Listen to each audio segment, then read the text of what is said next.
Well, good afternoon, grapple fans. And as I was asked to wear a hat like this last week, and you look fantastic, AJ, in your hat. Where did you get that tit for tat hat? I got it in London. I got it there in London when I went for my very first visit. Oh, you naughty mother lover. How nice. Yes. That's lovely. I can switch out. Hats as well. I can put on the deer stalker if needs be. Oh, that's great. You need a big meerschaum pipe for that now with a Sherlock Holmes situation.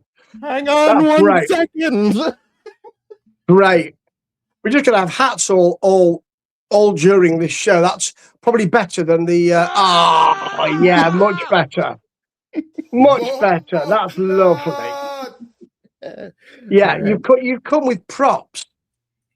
I like that. I have today because I'm in a confusing place as a wrestling fan based on the match that we just watched. I'm not surprised because they came with props in this match as well. I said last week I was going to try and find, well, I did find some full-blooded Italian and Sally Graziano matches from ECW. And KJ, even I felt I couldn't put you and I through that because they really are king terrible. But this match is one that the fans don't. I mean, they're divided on it. Some say it's fantastic. Some say it's really not good at all. So this is, just to announce it, and then I'll ask what you think, is the Sabu versus Sandman tables and ladders match at November to Remember 1997, the 5th time they've done it. So how do you feel about this match in generality?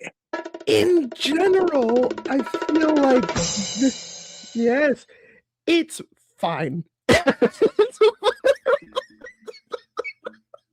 Drum roll, please. It's fine. Because, like, okay, so it's not as bad as I thought it was going to be, which is wonderful. But it's also not as good as I hoped it would be, considering the two names involved.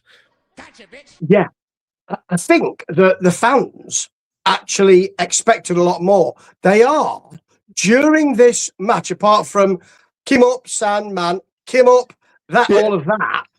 And also, we start with Tommy Dreamer being beaten up by Rob Van Dam and Sabu. So we start this match in progress. I think they were a bit quiet for all this, throughout all this match. Why do you reckon that was? It's so weird because we've been talking throughout our ECW series about, like, a lot of ECW is very much the fans. That is what I've come to understand. Like, it could be a really shit match, but the ravenous crowd boosts everything up. So the idea that for Sabu and Sandman both are, like, legends, I think even at this point you could say ECW legends, I would say that's fair. And for the crowd to be quite quiet is an anomaly. So I think, like, it must have come down to they were expecting another match, but they ended up with this. This is what I'm thinking.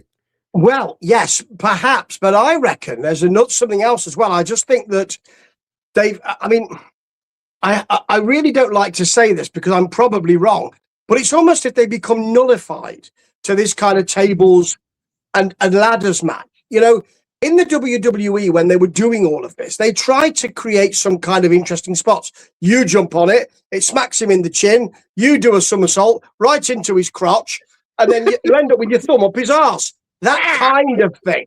But you don't get any of that in here. What you get is quite a lot of, I'll pick the fucking ladder up and just throw it over the top rope. And every time that happens, it's usually Sabu to Sandman. He smacks Sandman in the head, but he does it about 4 times.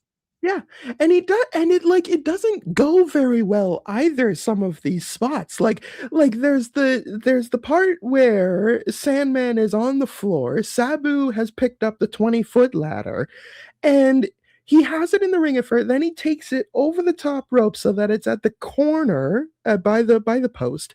He jumps up, and then he just kind of falls with the ladder, and the ladder doesn't hit Sandman, doesn't break the table. Like, it just kind of flops and falters. There's a lot of tables that just break before anything happens to them. Yeah, just lay Sandman on. He's not that fat. Just lay him on, and the table breaks. Yes, extraordinary. Yes. There's another moment where Sabu is on top. He's on the top strand, and he's got the ladder in front of him, and he's crotched on that top rope. So he kind of just lets go of the ladder, falls onto the ladder, and Sandman kind of rubbery roll onto the ladder for some reason. I've no idea why he would do that. There's no reason for him to suddenly roll. He also has a spot where I think it might have been a botch, where he was thrown into the corner and just fell over because he was expecting a throw into the other corner, which he actually really sold nicely, but he just fell over. Why would you? And Styles having to really, really back this up with, I think he's hurt his ribs, folks. No, he hasn't. He just fell over. No, I honestly thought this was the one where he's extremely drunk, because that happens a lot in Sandman. Yeah. Sandman gets very drunk apparently so. matches. Legend has it. So I thought this was one of those matches. But no, he seemed relatively cognizant, and it was just anti-chemistry. Yeah, there ware too many spots. There's some nice spots, like Sandman off the top rope, guillotine leg drop through the ladder, or was it through a table at ringside? Quite right. And then there's the one spot that I really, really enjoyed, where Sabu is going for a springboard, back elbow, or maybe back leg kick or whatever. And Sandman catches him on his shoulders right into the electric chair. That was fantastic. That was a great spot. Great spot. There are sentons, onto ladders. All these things you expect the crowd are going to really pop for, but they don't. No. They're really quiet. Yeah. It's indeed noisier than the crowd were. There was, you could hear a pin drop for quite a lot of this. Yeah. They were also fucking knackered. By about 3/4 through, you could see. Every time Sabu tried a big spot, a kind of triple jump spot, he hurt his leg every single time. All the time, yeah. They land awkward. There's also he's barking orders at Alfonso. Sabu is. He's barking orders at Alfonso to set up the next spot for him. Because this match just kind of plods along from spot to spot. There's no actual flow in between, and I think that's what really started to kill the crowd as well. Is something would happen, big pause while they just set up the next thing. Yes, and I think they just think. I think the crowd think this is going to be fantastic because there's going to be such a load of personal enmity here. And you're right, they're just setting up spots. You've also got a no-sold fireball here, which you seldom see. You sure do. It took me back to the Warrior versus Hogan in '98. That's exactly the fucking vibe. It's so the vibe. It's almost, it had happened before on the lead up to this. It's almost as if someone went, don't fucking do that to me. I never expected a fireball. That's not in the script.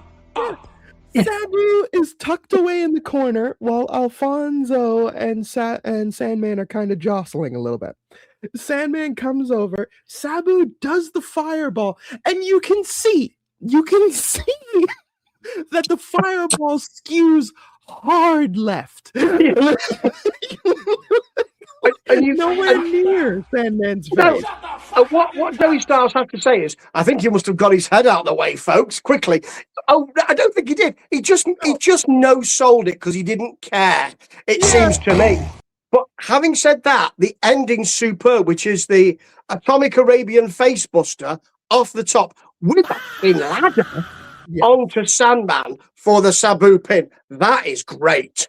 Yes, it was very, very good. That was nice. Like, I feel like if they, man, like maybe if this match was 10 minutes shorter, maybe that's the thing. Maybe if it was just a 12-minute match, cut out the middle shit, and you have like the opening and the end come together, it might have been more entertaining. I don't know, because the ending was good.